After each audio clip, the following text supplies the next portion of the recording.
actually have tangible are starting to take care of some of these risks that are posed in their networks. So I want to real quick just give a shout out. I want to say hello and good afternoon to Neon, to Omar, and to Ron. This is a live event. Oh, what just happened?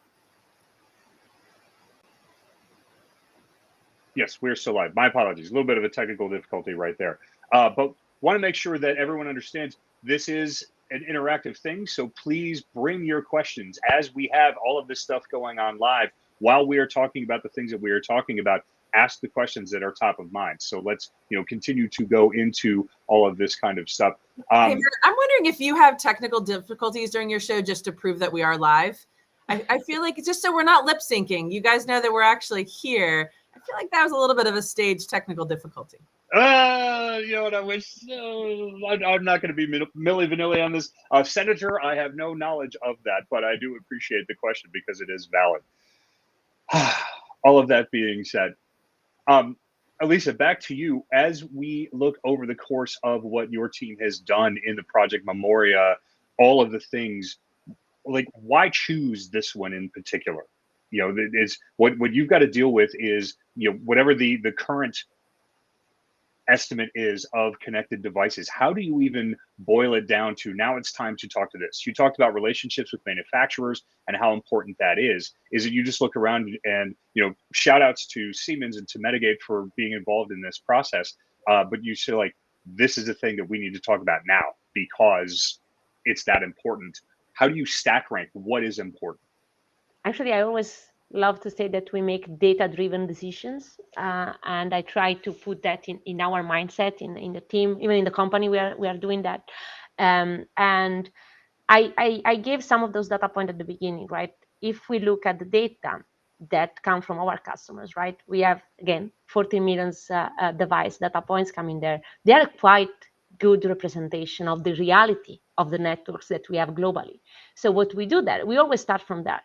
And we saw the operating system, like what kind of devices do we have out there? And then we asked ourselves, is like, okay, where research is most needed? There are certain things that are well known, right? If you look at operative system like Windows, there are tons of teams out there, people that are very expert, they look at it, and there are very standard procedure around it. There is the Windows Patch Tuesday, like where certain information is coming. But there are certain areas that are critical, but still are not so much investigated, a bit because of lack of expertise. I mean, you do not have many people that really know a lot about embedded operating system or embedded system in general. So it's actually quite a niche. But then in turn, there is actually a lot of devices that are impacted by this. So if we look at one of the devices that have been confirmed to be vulnerable are like those turbines for gas turbines. So like they are huge, like even physically very big, and they're actually moving gas around the gas pipeline. Some other of them are medical devices, patient monitors. Those are confirmed. We have a list of products affected, like for instance for NEMREC, etc. So it's like there was a lack of proper study on what risk those devices bring to networks. Plus, there was a lack of awareness. Sometimes people dismiss the risk around IoT.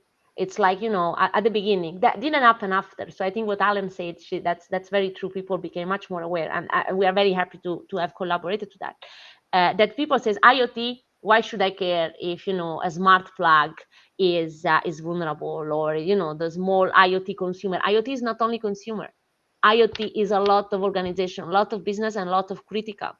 And so there is also a misunderstanding of what IoT means. IoT means controlling life, controlling physical processes. So a risk to that actually means that you can disrupt physical things.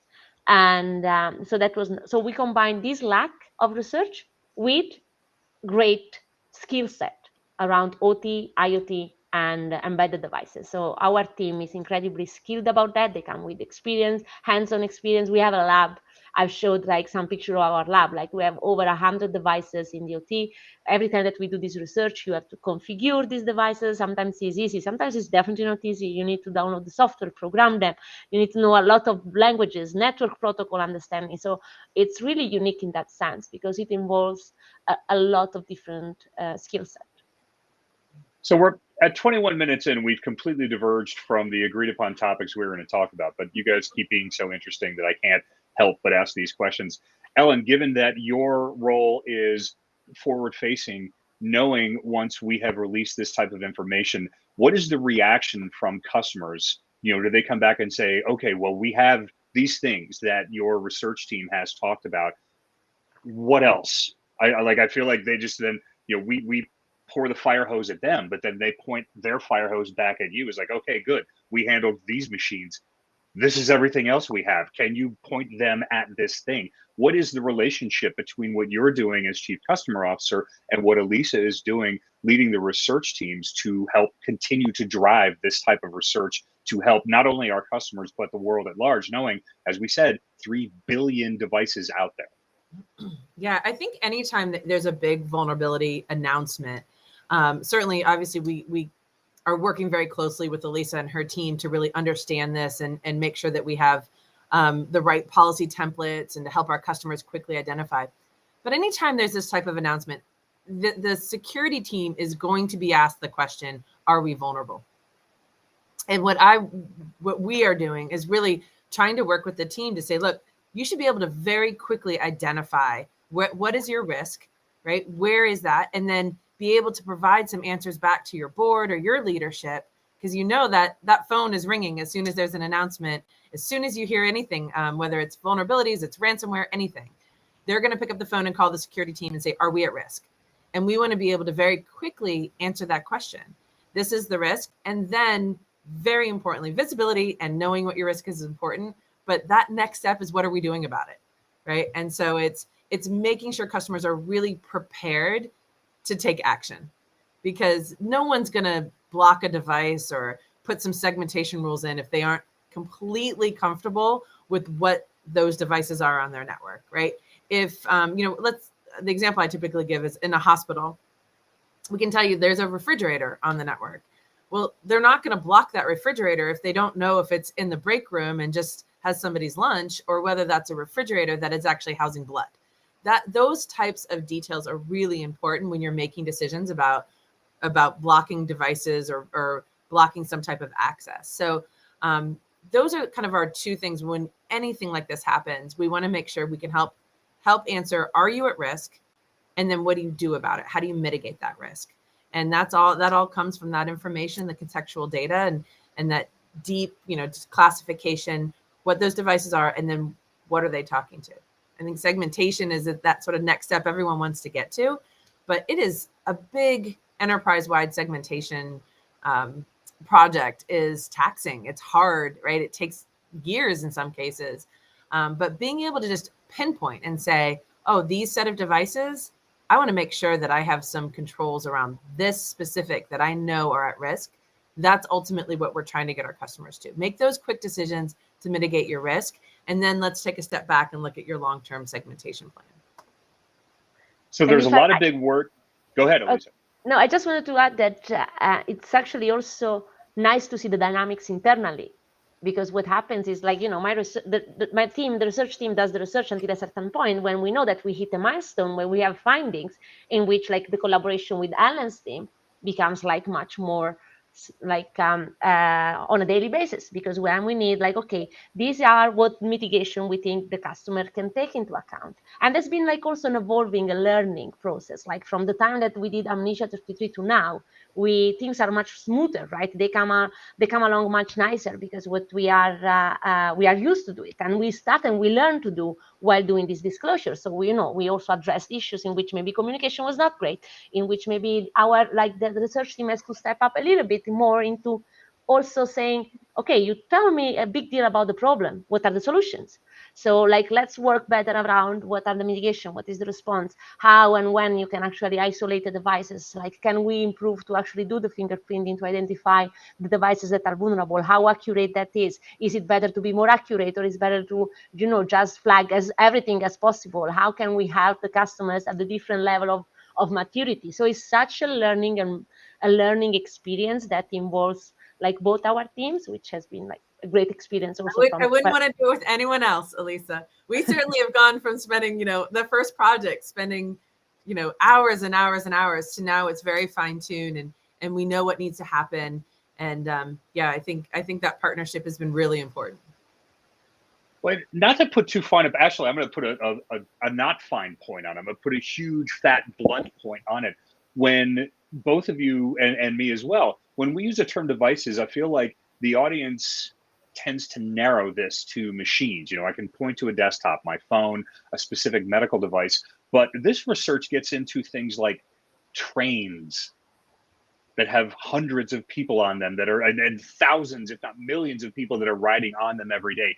HVAC systems that are going into buildings where hundreds of people work. So, this is not necessarily, the apocryphal story we remember from the mid-teens was the executive who bought a charger for his vape and plugged it into his laptop, which suddenly gave the hackers access to the vulnerability. It's a little different if you do that on a train, and these are bigger scale. So when we think of devices, can you define what a device means anymore? I mean, am I overselling it to say a train is a device, an autonomous vehicle, whether it's a car or we're looking at semi trucks at some point that are going to be autonomous? Is that too aspirational to think these are the type of things that we need to be looking at for vulnerabilities? No pressure. I'll start. I think everything. So like I read recently how cars actually are computers on a wheel, right? They are becoming that, especially the more they go autonomous. What we define, if we really want to be strict, a device is everything that has an IP address at the moment. And sometimes, so if you look at a train, it will have multiple devices inside because it will have multiple IP address, because it will have one controller to control maybe the speed, and actually a train also has an HVAC system, so it will have another controller to control the temperature, and so on and so forth. So like, you have like all of those things. They are actually systems that contain multiple devices, and there is a definition which calls them like cyber physical systems. So it's whatever system that is digitally connected, that has some sort of connection and computerization, which control physical elements. And to give you an example, like today I was looking at the data and I see a new device being vulnerable, and it was an industrial scanner. What is an industrial scanner? I had to look it up. I didn't know. It's so it's like there are tons of different things that you had no idea. I think the other kind of comment I'll talk about, like, and obviously I see some of the comments, right, that there are devices within devices, and I actually read somewhere not so long ago that our cars now have, it's exponential, like 10 times more code than the original space shuttle. Like there's so much code in everything that we do. But what's interesting about Elisa's research is that you might have a device. Let's just talk about like a TV, right? The TV is considered a device. It connects into your home network, or you're at work. But even within the TV, there are layers upon layers of code, and each one of those layers can have vulnerabilities. And so we think of like, oh, the TV itself, but now we're talking about, well, it's got a network card that has code, but then it has chipsets that have code. And so some of the research that she's doing is so far down in those components that we have to kind of think of that as not just does the TV, but do we know what that circuit cards, those chipsets, all of those. And that's, I know Lisa's done a lot of work and has been a pusher of the software bill of materials, but really getting into that level of, did I just jump in front of you, Matt? No, it's great. This is why these work. It's why I want you guys to come back every single month or every day if you want to and talk about this stuff. Yeah, well, Elisa's taught me a lot, and she's really opened my eyes to to how important that is. And I know I've in previous shows I've kind of mentioned that I'm fascinated at how her team and the groups that she works with, like CISA and these other, they literally have to be detectives, because then to know which devices actually use Nucleus is not always as straightforward. I mean, fortunately, Siemens is all over it. I think that they're a very responsible organization that has been, on top of this. But all of the other vulnerabilities, it takes some real research to figure out who's using Trex, right? And these are a lot of companies that might be out of business, and we just have no tracking. So that makes that visibility of what's on your network even more critical. Oh, I didn't even know how to order the questions that I want to ask following up on that. You said the magic word, though, of course, the SBOM, the software bill of materials. So, Elisa, for your team, when you are making the decision of what to go after, it almost reminds me of, Spotlight, the movie, but where they choose what story they want to investigate. Now that your team is coming out of Project Memoria, and we look around, anything that has a sensor, and shout out to Jonathan, shout out to James for their comments about everything that has a sensor is something to look to. When you look to do the research, how do the manufacturers react? Are they reluctant to acknowledge the fact that our stuff is not 100% bulletproof? Are they interested to get outside commentary on what they're doing? Are they helpful? And not calling out anybody by name, but this has got to be tough. When you're a detective, the last thing anybody wants to hear on the other side of that knock on the door is like, yeah, I'm a detective, ma'am. Please, can we come in for a second? And you're like, okay.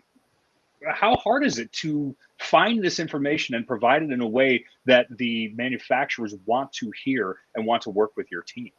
Right. Can you see me? For some reason, my video went off. Can you still see it? We see your face. You look good on but that's okay. We can hear you loud and clear. Okay, then.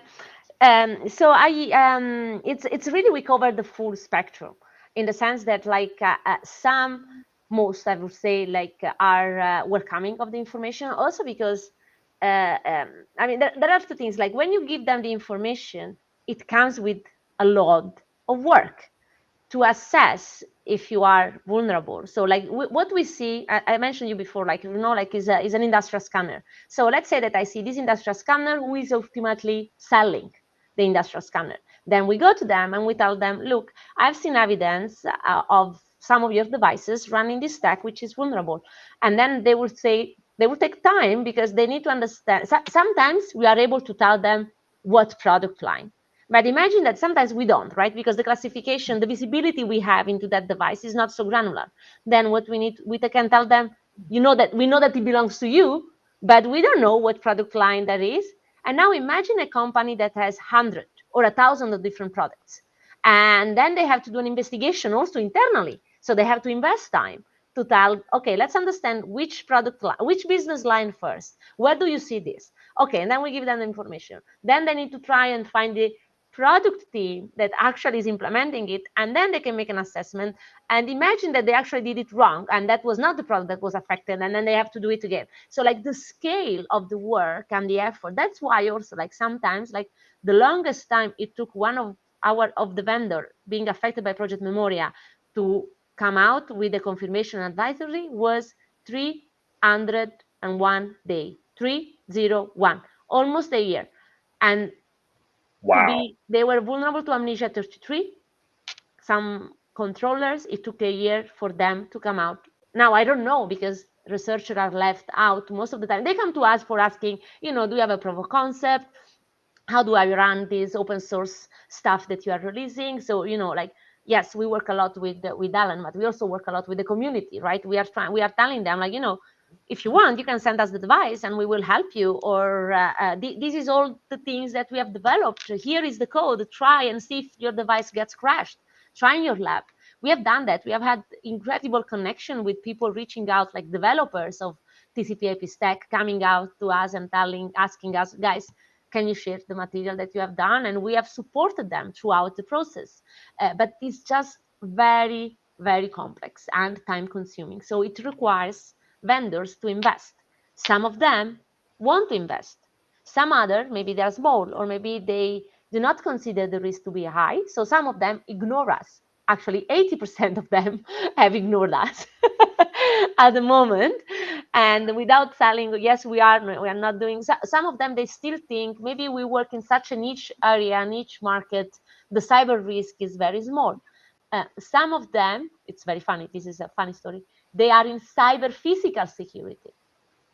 Sorry, they are interesting. they are in physical security, which apparently is different from cyber physical. That's not really true anymore in 2021, because physical security means batch for access control. It means IP cameras. It means facial recognition. Do you think those devices do not have an IP address and they do not have a TCP/IP stack running on it? They do.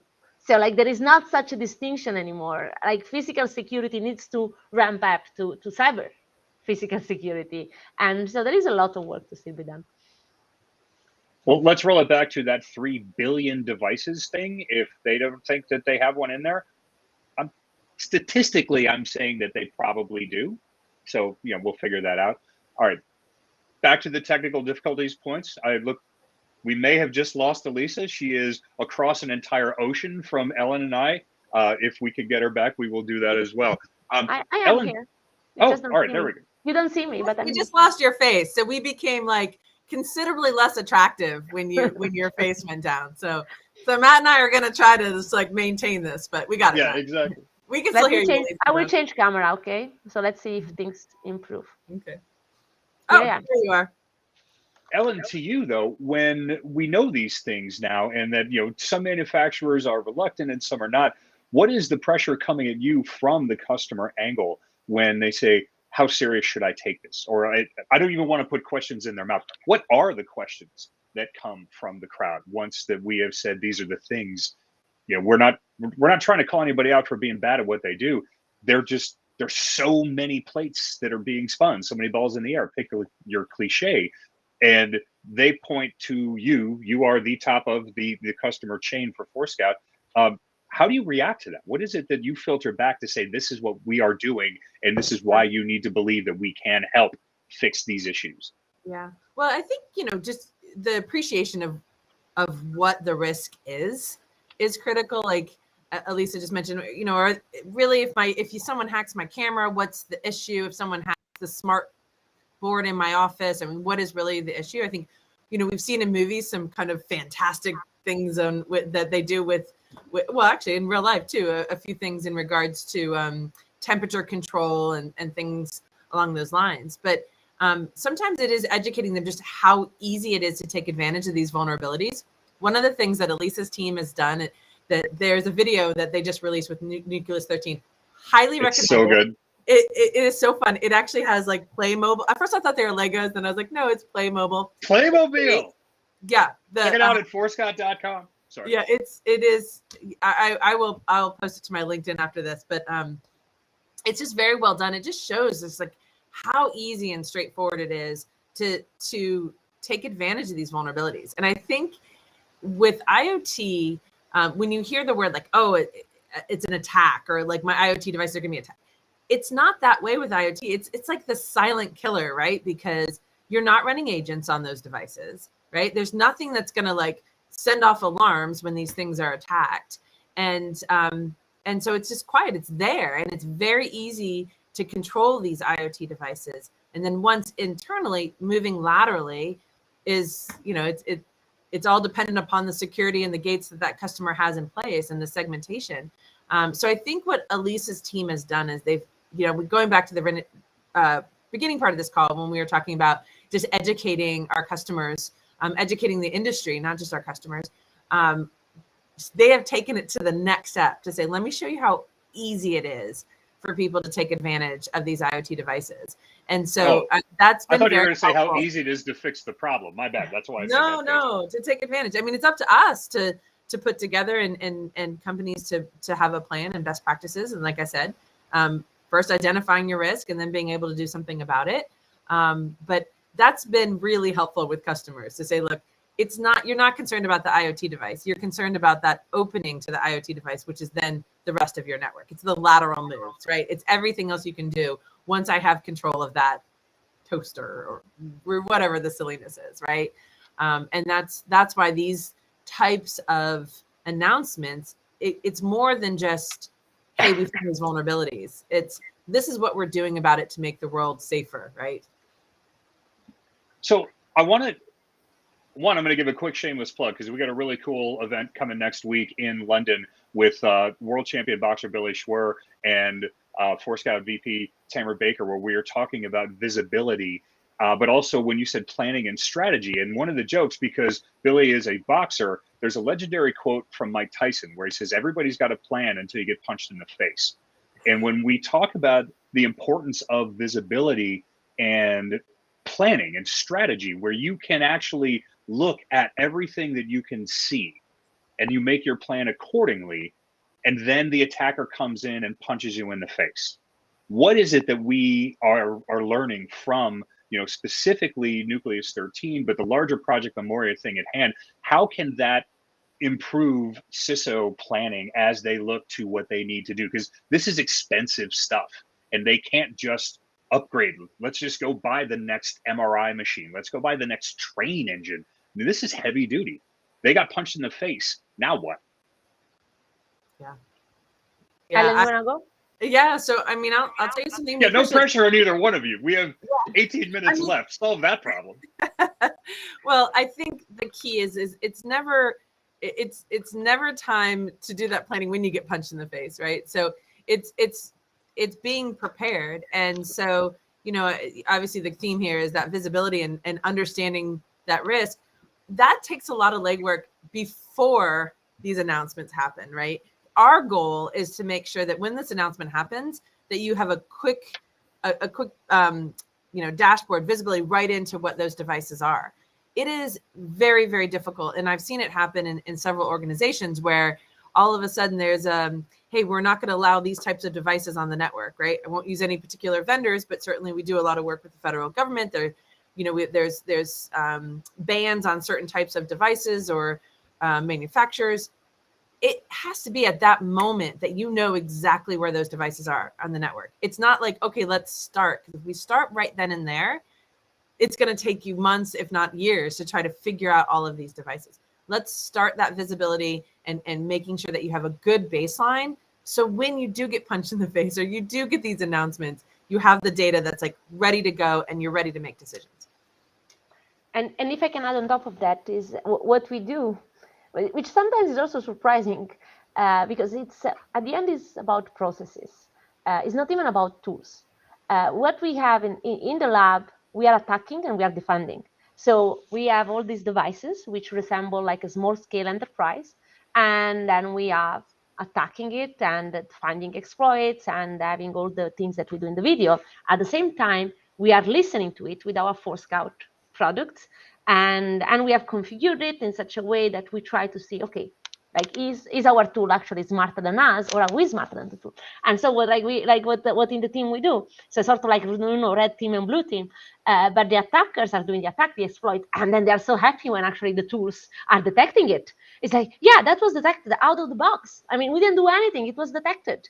And it's not that they did, and then they're trying to do, okay, let's do it better so that the tool cannot detect. And then like whoever is doing the tool and improving the tool is like, okay, let me make my tool better so that we actually are going to detect any kind of change that you do to this way of attacking. So it's really this constant thing. But the message was like yeah, it works. I mean, security tools work if you are using them.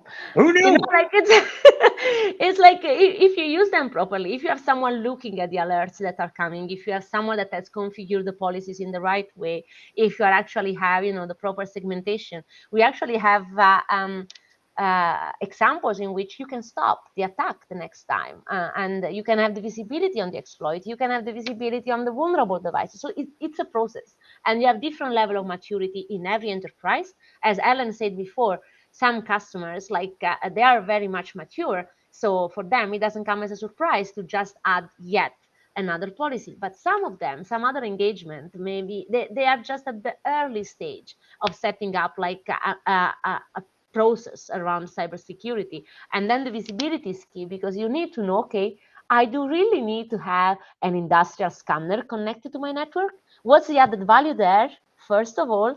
And if it has to be there, can I put it in some place in which is not really communicating to the main controller from my industrial process? like there are all of those questions that you need to put in place. It requires time and it requires a strategy. So you need the right people to think about the big picture, and then create like a step-by-step implementation of those. Mm-hmm. For both of you, a very important process of that decision-making process that Elisa just mentioned should not be underestimated, right? Having that authority to be able to make the decision on what to do about it and what those devices need communication. That's actually a really, I think, kind of misstep when people are doing these big deployments is who actually has the authority to say that industrial scanner is only allowed to talk to these 10 machines, right? We have to kind of think out what are the processes and what things should actually be talking to. It's harder than people may think. Well, that's such a great point, because for both of you, you are both not only doing the internal work that you do, which is huge. I mean, that's probably 26 hours of the day, but you are also forward facing. Elisa, you just were live, I think yesterday or what's today? Friday? I don't even remember anymore. Thank you, COVID. But both of you have huge responsibilities to communicate this information. What is the reaction when you say, here's what you need to do? I mean, you take the Q&A from the audience, but then afterwards, everybody wants to come over and ask you questions. When you say, you really need to understand, this is the important thing. This is what we are doing. This is what our esteemed competitors are doing, but just understand the information first. Like, how much feedback are you getting that influences the decisions that you're already in the process of making, and then the choices that you need to make next? So I'll start. Hard-hitting journalism here. It's early in America. It's later in Europe. So okay, I'll start. It's I think for me it was really a learning experience to understand that a lot of things we give for granted need to be explained. So like my personal journey, I think, has been giving way less things for granted and sometimes make examples that are stupid. And I apologize to the people that are listening. It's like, okay, if you're very familiar with this thing, I apologize because this example is stupid. And then most of the times that example is needed because like it's really, we need to understand much better how this whole world works. So I think the awareness is necessary for the community. It's necessary to understand the implication of all this hyper connectivity. And I know that everybody speaks about that, but the moment that you do a clear example of, this scanner or toilet flusher that have an IP address to measure the consumption of water, and then they are communicating with your building automation network and with your IP cameras, and one of the IP camera is connected to the internet, and showing that, like, I mean, people, like, showing them with facts, back to the data-driven thing, we see on Shodan devices vulnerable to Nucleus 13 that are running in government, in school, that are running in hospitals, and that's dangerous because from there, you can run an exploit and you can just put down the system with very simple activities. So it's really about this teaching sort of mission, or like being repetitive sometimes and show by example, which I think we still need it. Well, I don't want anybody to get breached ever. I certainly don't want anybody who gets breached to have to admit it was the toilet flusher. That's where the bad guys got in. It's awful. Anyway, Ellen, it looks like you were inhaling, about to say something, and I'm good. I was going to agree. Like, it's the technology is there. It's people, process, technology, right? The technology is there. Where we find a lot of hurdles is that the process and the people and the politics, right? Who makes the saying that, like, those decisions. We see the network team and the security team sometimes are not aligned. Where we've seen real success in security projects is when there is that alignment there, and we can actually move the ball forward. But many times we get kind of hung up on who has the authority. Elisa just made a comment about the government, and one of the organizations that we worked with is a local government that they actually had a process in place that if you want to add, they had very good network access control in place. And if you want to add an IoT device, you actually had to sign a form where you accept the risk of that device. So it gave everyone the opportunity before you plug in the toilet, or in this particular case, it was someone that had to have some sort of special IoT device in their office that they wanted. They have to accept the risk and understand that plugging that device into the network is a risk. And it was awareness. It was saying, hey, look, we're going to help you. Security teams want to be enablers of the business, right? They don't want to be no people. They want to allow you to connect these devices. It's going to make you more productive, but someone has to understand the risk. And what it did was it really cut back on the people that just had these sort of frivolous asks for these devices that they wanted to plug in, that we all know probably had zero security built into it, right? That they definitely are ones that they didn't know the software that was running inside of it. And so I think that's a process that was really difficult for the government to put in place, but they are far more secure because they did it. So most organizations kind of fall somewhere in the middle there, but something to think about is what is your process, right? When someone comes and says, hey, I want to plug in an IoT device, or hey, I know this Windows 7 device isn't supported anymore, but there's a really, really important reason why it has to stay on the network. Own that risk, understand what it is, and make the decision rather than just kind of keeping it there and kind of pushing it under the rug and saying, yeah, we know it's there, but it's okay. Like, know it, put your security around it, own it, and then move forward. Yeah, I don't know if knowing that it's there, but it's okay is really the thing now. What we're seeing with proposed legislation across the world about what happens as the result of a data breach, like, we knew our toilets were insecure, but they're toilets. It's fine.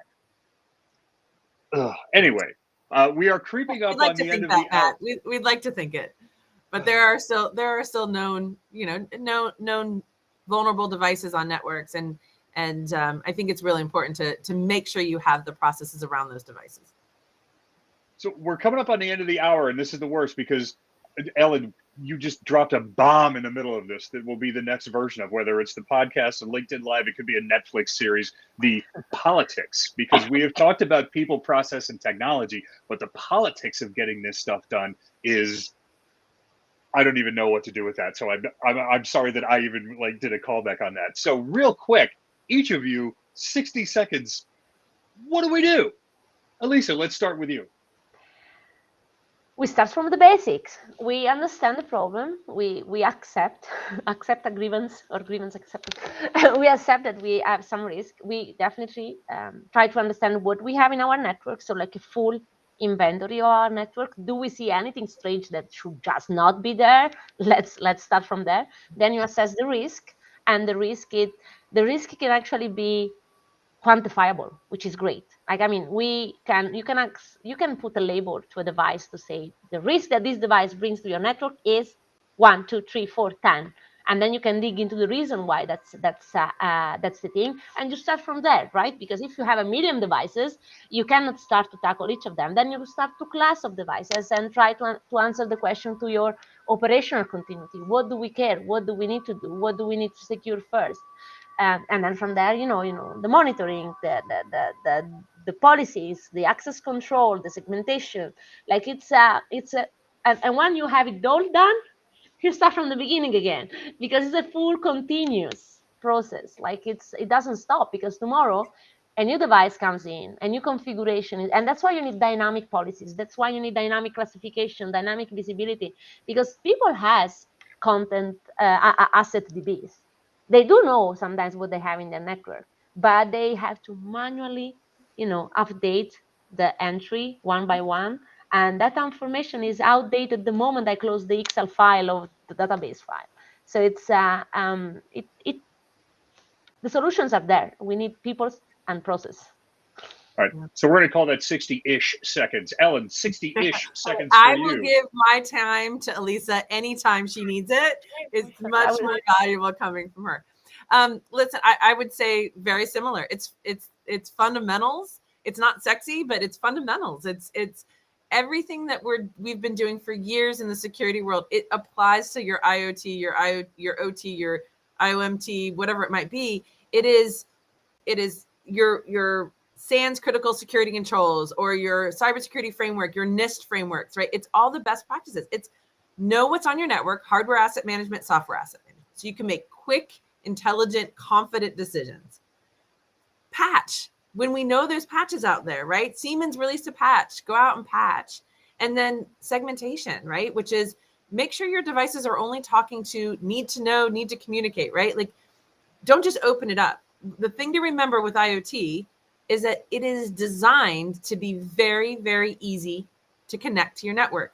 When you purchase something for your office, they don't want you to have to like involve a whole bunch of people. They want you to take it out of the box, plug it in. It's DNS, it's DHCP, right? It's getting all of the information it needs. That device is configured to have every possible thing turned on, because that is what makes it easy to connect to your network. So be responsible. Know that, sure, get it connected, but then do you need external DNS, right? Do you need all of these FTP? Do you need these things to your devices?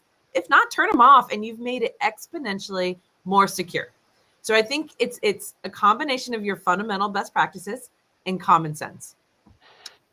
This coming from a former Division I athlete, and I think we can point to arguably the two greatest college coaches in history, Pat Summitt and John Wooden, who started with the very basics of how to tie your shoes, how to put your socks on. We laugh, but it's like, this is how you don't get blisters. And if you got blisters, you can't read and react on the court the way that you can if your feet are healthy. So yes, if you start at the most basic fundamental building blocks, everything else building up is going to be easier. All right, we are coming up on the end. So this is the time when I want to ask both of you for shameless plugs. As we said, you are both out in the world. You are doing incredible stuff. You are forward facing all the time. Where can they find you? What have you done recently that might be interesting? What is next? Who wants to start? Ellen, you went last. Elisa, you're up. Okay. I'm up. Oh, okay. Sorry, I got that. So, well, definitely go on my LinkedIn page. I will be posting more and more things, especially around concluding Project Memoria and fact and some numbers. And really, really, if you haven't, watch the video around how to hack Nux.net. Like, you are going to love Stanislav. Oh yeah, we got stuff coming with Stanislav. Stick around for that for sure. So great. He is so great. Listen, I'm not very exciting. If you want to talk basketball and sports, then Instagram and Facebook is my way. But certainly from a work perspective, I'm very much a LinkedIn person. There's a lot of great content on LinkedIn, so that's probably the best way to stay up to date on what's happening with Forescout and customers and in my world. Do you think the Nets are ever going to be able to figure it out with those guys, or should we just focus on the Bucks and the Lakers? Or... Yeah, I'm going to leave another there. I have my favorites, but none of those. So another podcast for another time. All right, thank you for everyone for tuning in. We've done these every couple of months with Ellen and Elisa. Hopefully, we're going to get that cadence sharpened up, because it's a big, scary world out there, and these are two of the people who are helping to make it less scary. The next Avengers movie that comes out, I'm pretty sure both of them are going to be on that team. That is it for today, though. And for all that's good and happening in the world of cybersecurity, make sure to check us out at forescout.com, also at Forescout on Twitter, and right here on LinkedIn. We have had a ton of information this week specific to Nucleus 13. Also, we have dropped some great information on the overarching Project Memoria, that was Elisa's team leading that. That is Ellen's team who is getting that information out to the world in a way that people can understand. People like me, odds are you probably understand it better than I do, which is why I like to sit in between them, because they can help me get it a little bit better. My name is Matt Stevenson. You can also find me on the No Name Security Podcast, where we are talking about lots of stuff like this. So please check it out. It's forescout.com. The name of our most recent project, again, Nucleus 13. I want to say this out loud one more time, really close. 3 billion connected devices. That's a serious number. This is the team that is getting this done. They have so many incredible people involved in doing this stuff. Just check us out. All of the good stuff. Again, I cannot say it often enough. Forescout.com. We want to make sure that we are hearing from you. So please reach out, whether it's in this thread, Twitter, anything else. But we got more great stuff coming. We will see you next time. thank you. Thank you.